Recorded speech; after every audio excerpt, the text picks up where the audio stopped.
దక్షిణ బంగాళాఖాతం మధ్య ప్రాంతాల్లో అల్పపీడనంతో రాష్ట్రంలోని పలు జిల్లాల్లో మంగళ బుధవారాల్లో తేలికపాటి నుంచి మోస్తరు వర్షాలు కురిసే అవకాశం ఉందని హైదరాబాద్ వాతావరణ కేంద్రం తెలిపింది.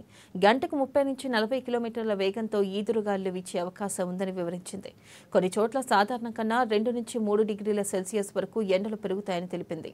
ఆదిలాబాద్, మంచిర్యాల, కొమరంభీం, భూపాలపల్లి, ములుగు, భద్రాద్రి కొత్తగూడెం, ఖమ్మం, నల్గొండ, సూర్యాపేట, మహబూబాబాద్, వరంగల్, హనుమకొండ జిల్లాల్లో వర్షాలు పడే అవకాశాలు ఉన్నాయని చెప్పింది.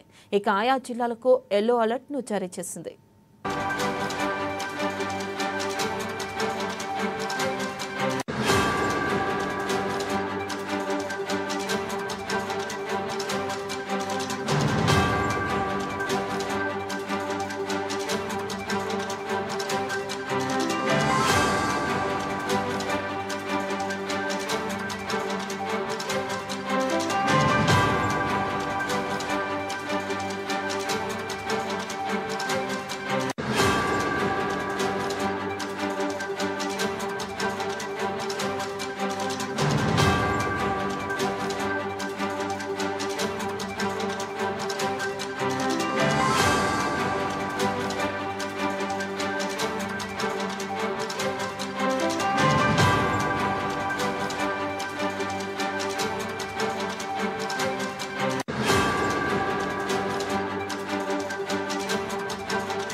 బ్రేకింగ్ న్యూస్ చూస్తున్నాం. దక్షిణ బంగాళాఖాతం మధ్య ప్రాంతాల్లో అల్పపీడనంతో రాష్ట్రంలోని పలు జిల్లాల్లో మంగళ బుధవారాల్లో తేలికపాటి నుంచి మోస్తరు వర్షాలు కురిసే అవకాశం ఉందని హైదరాబాద్ వాతావరణ కేంద్రం తెలిపింది. గంటకు 30 నుంచి 40 కిలోమీటర్ల వేగంతో ఈదురుగాలులు వీచే అవకాశం ఉందని వివరించింది.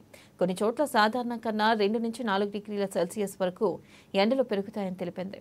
ఆదిలాబాద్, మంచిర్యాల, కొమరంభీం, భూపాలపల్లి, ములుగు, భద్రాద్రి కొత్తగూడెం, ఖమ్మం, నల్గొండ, సూర్యాపేట, మహబూబాబాద్, వరంగల్, హనుమకొండ జిల్లాల్లో వర్షాలు పడే అవకాశాలు ఉన్నాయని పేర్కొంది.